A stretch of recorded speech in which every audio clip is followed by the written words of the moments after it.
Welcome to Functional Philosophy, the show in which I, Charles Tew, explain and apply Ayn Rand's philosophy, Objectivism. If you'd like to ask me a question on Objectivism or its application, just go to charlestew.com/contact. And my last name is spelled T as in tango, E as in echo, and W as in whiskey. Hello everyone, back in action with another normal episode, back to the normal way of doing things. So let's just jump right in and get to some of these questions.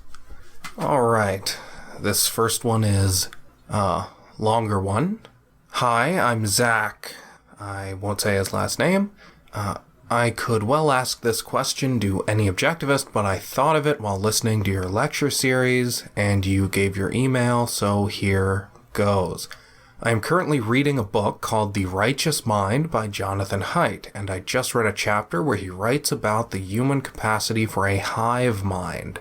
He writes about the ideas of William McNeill, a distinguished historian. Quote, McNeill studied accounts of men in battle and found that men risk their lives not so much for their country or their ideals as for their comrades in arms.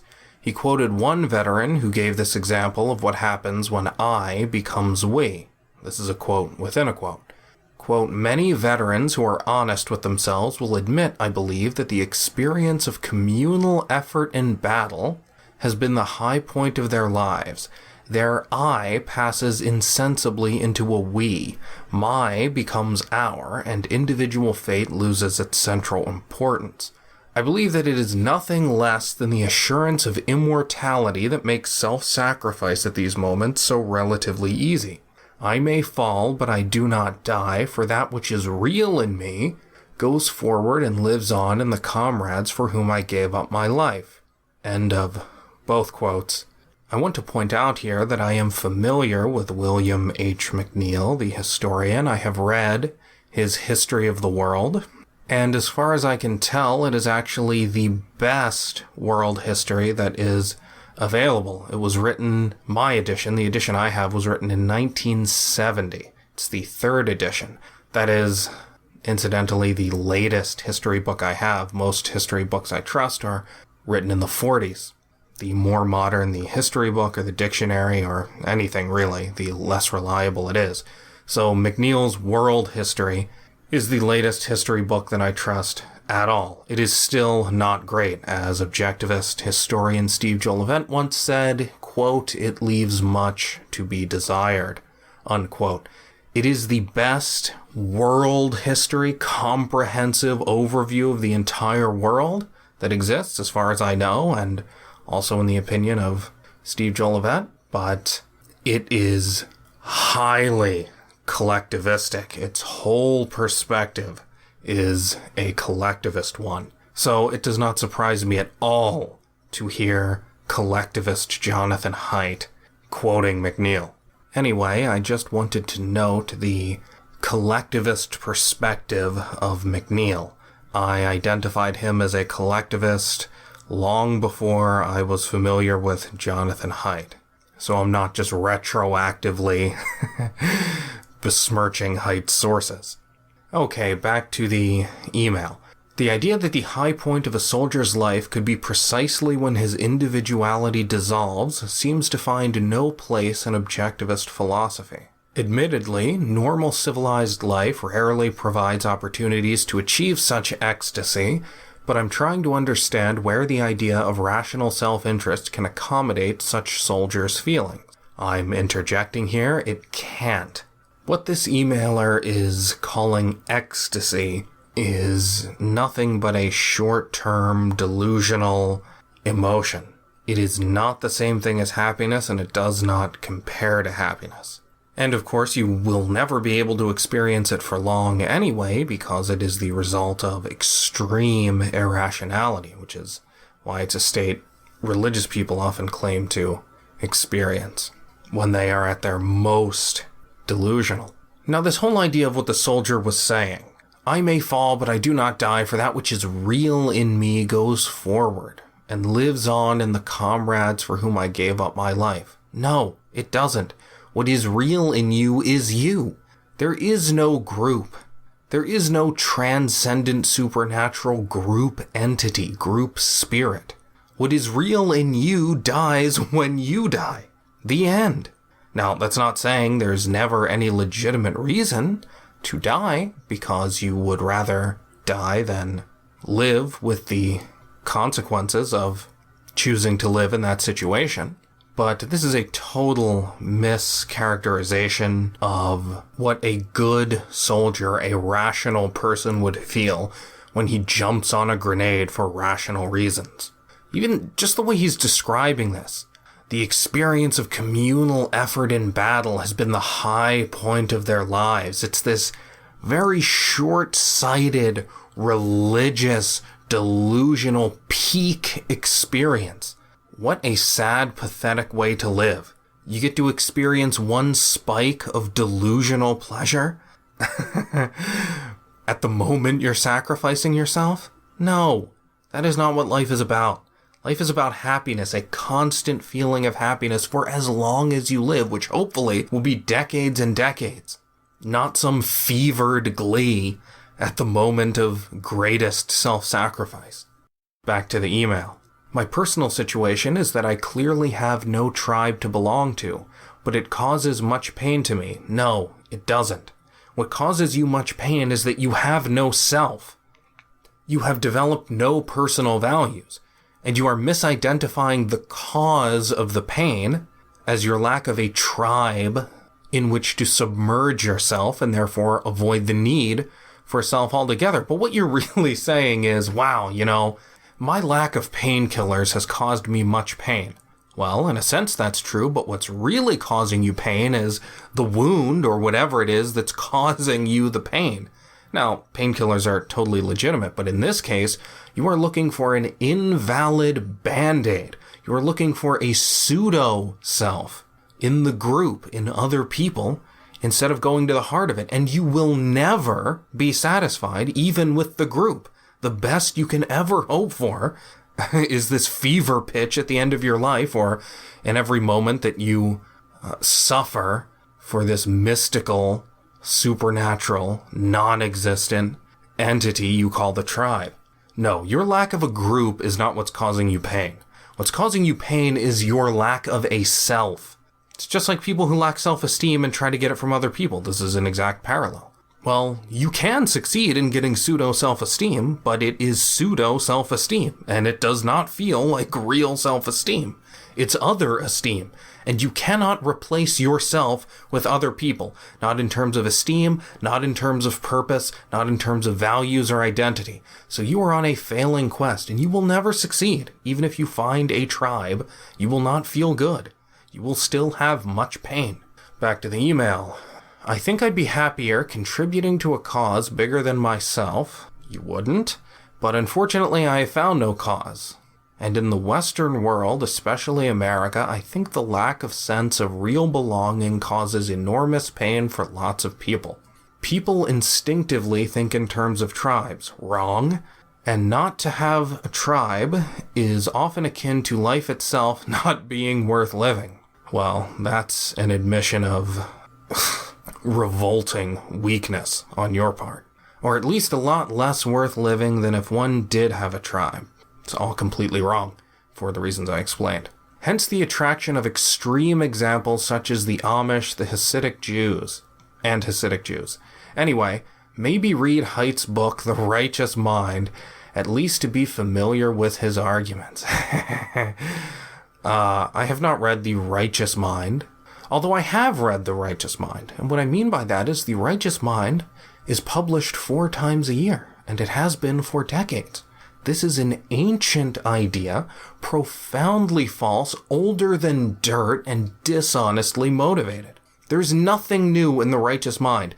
It is a modern coat of pseudo-scientific paint on an old falsehood. Primitive collectivism and mysticism. That is all Haidt is selling. He is not original in any way. His claim to fame is to be one of the modern representatives of this old idea. Back to the email. Personally, I would love to resolve this dilemma for myself. What do you think about the idea of the greatest moments of one's life being when total self-sacrifice is possible? Well, I think that is total BS. Now, if you contrast that to nihilism, then it looks pretty appealing. The irrational religious ecstasy of certain people looks appealing when you are a modern, college-educated moron, non-college educated, just a normal young person, exposed to all of modern culture, no values, totally disintegrated. Yeah, collectivism looks appealing because it gives you some value, some form of integration. Wrong answers are better than no answers, but right answers are better than wrong answers. And you are looking for a wrong answer. You have hit upon a wrong answer and you just can't find your tribe. Well, you have no tribe. Nobody does. You are you, and until you recognize that and give yourself an identity, no group, no matter how big, will fill that void for you. The greatest moments in my life are when I am being totally, heroically selfish. And I know you can't imagine how this feels. Because with this self-sacrifice idea, there is a torture involved even when you're self-sacrificing, because you are putting practicality against morality. Now, you can say, well, but feeling moral, that feels so much better than being a pragmatic, valueless, nihilistic, practical type who doesn't believe in morality at all and is just concerned with materialism and creature comforts. Yeah, that's true. And yet, that kind of morality that contradicts existence, that contradicts the facts of reality, is nothing compared to a coherent, consistent morality that is in harmony with the requirements of your life. You can't imagine how good it feels to hero worship selfish, confident people. I love that. I love being that way myself and relishing it. It is such a wonderful feeling, such an exalted, high, great feeling. And don't you insult it by telling me these religious nuts squirming around on the floor and speaking in tongues or feeling anything comparable.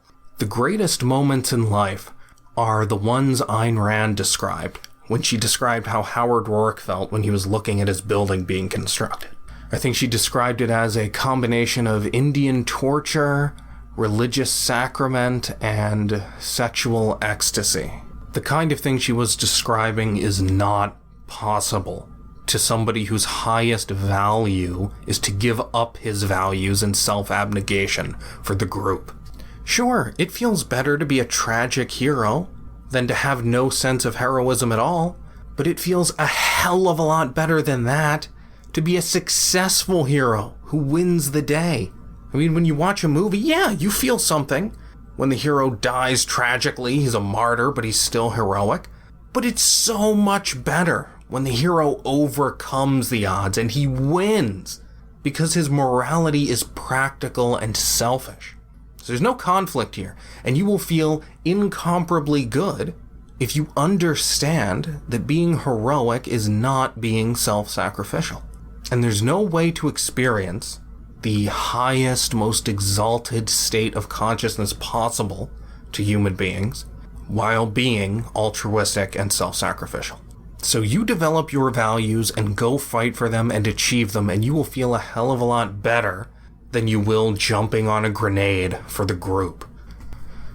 All right, next question. Do you believe American Black culture is explicitly anti-mind because of leftist Kantian corruption? Well, I dispute the premise of the question. Is Black culture explicitly anti-mind? American Black culture? Maybe, somewhat. As far as I can tell, it's not obviously more explicitly anti-mind than non-Black Western culture. In fact, white culture is worse in this regard. Black people don't go around calling people autistic.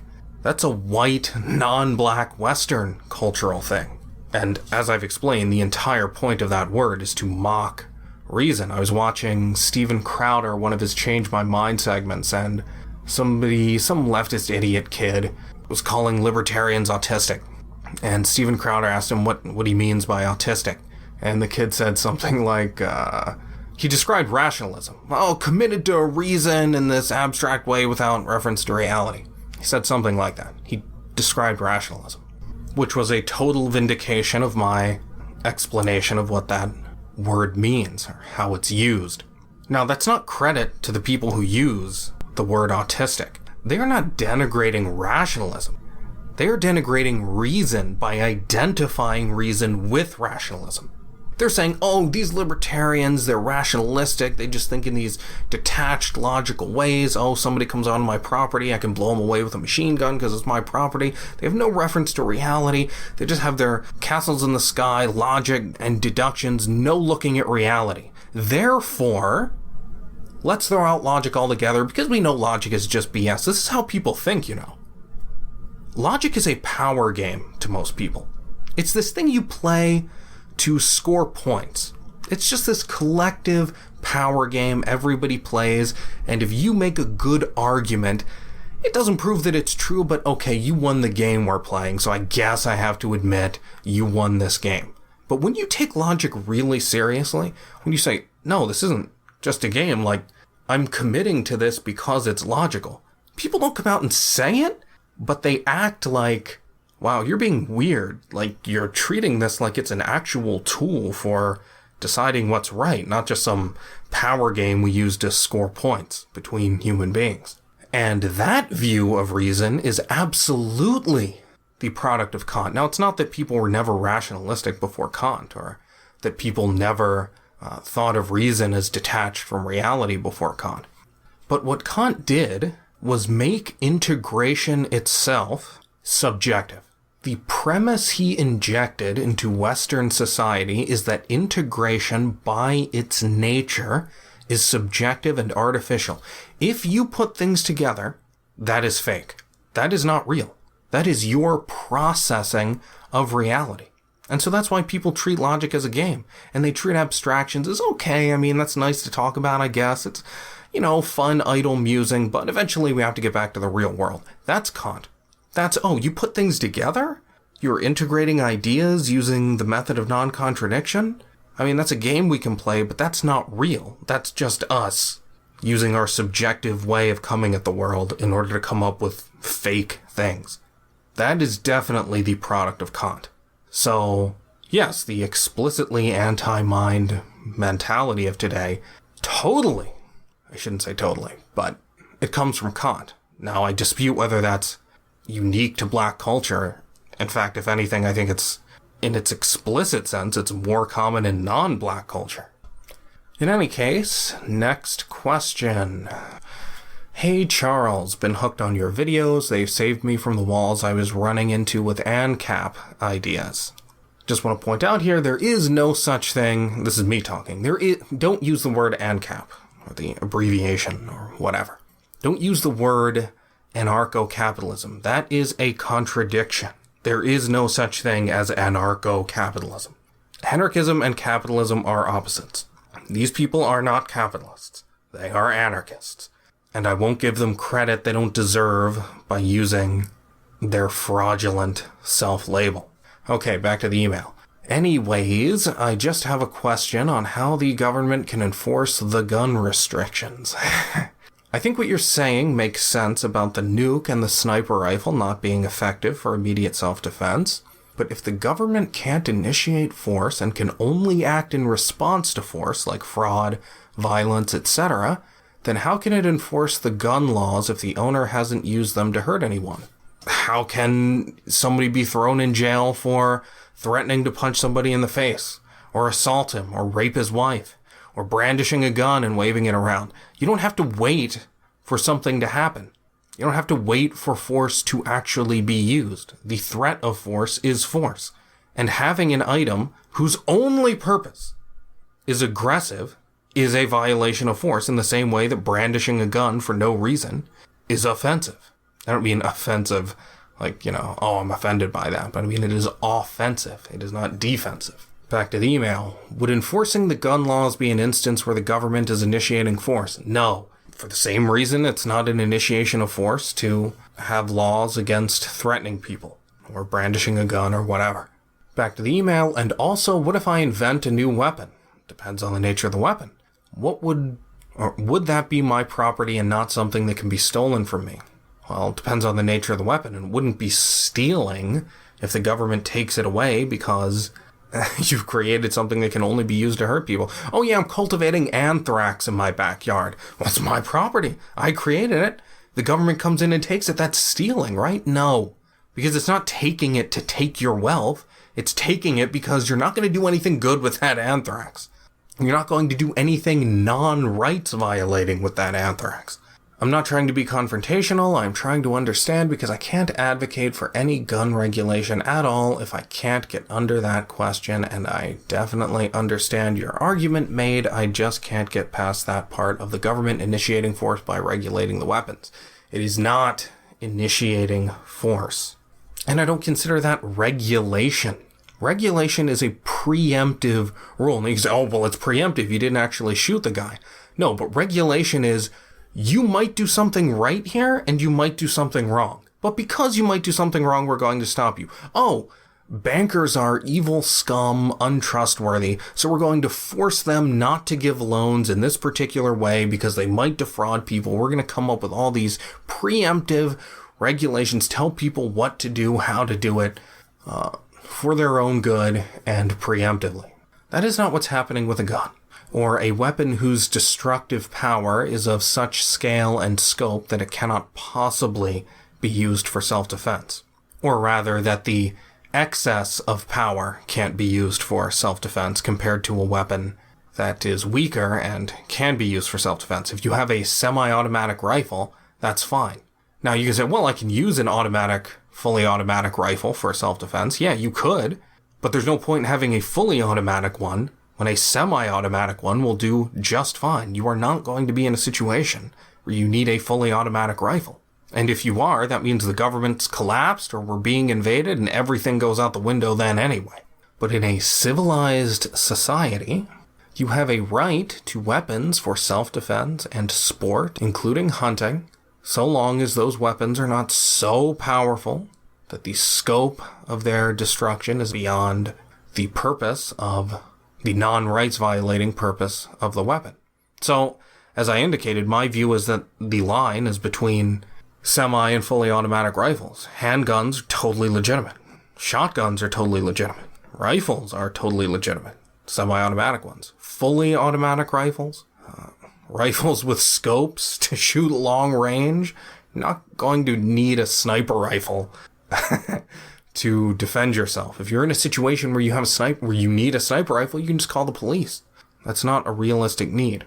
Definitely don't need a tank or a nuke. Having those things is a threat to everyone else, because the only reason you have them is to violate people's rights. The whole point of the government is to have a single institution that retaliates on a scale sufficient for the entire country in an objective way so that we can live long-term, rational lives like human beings. That's the whole point. So you can say, well, I have a nuke and I'll only use it in self-defense. Yeah, but the whole point of the government is to remove the whimsical use of retaliatory force so that people can live in a predictable society and act long range, which is what separates us from animals. That is the whole point of a government, to make things orderly and predictable so our reasoning is efficacious. That's the whole point. And having a weapon that takes the retaliatory use of force away from the government is a threat to and a violation of everyone else's rights. Your problem here really boils down to the problem all libertarians have, which is, isn't the government a necessary evil? Isn't the government itself a form of initiating force? No, it isn't. The government is not a form of initiating force. The government is a means of self-defense. If somebody comes running around brandishing a gun, you have a right to stop that person because your life is objectively threatened by somebody waving a gun around. In exactly the same way, somebody who refuses to abide by an orderly system of laws, not a totalitarian state. Obviously, that's a violation of rights, and I don't advocate a totalitarian state.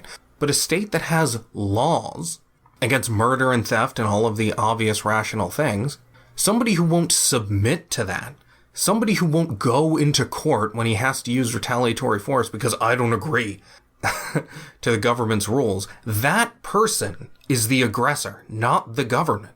You are an aggressor because you are refusing to show other people that you are not a threat to them.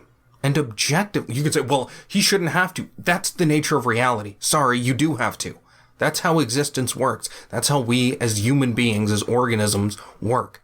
You are the aggressor if you refuse to make clear that you are not a threat to somebody else when you are objectively in a context where it is impossible for somebody else to determine that.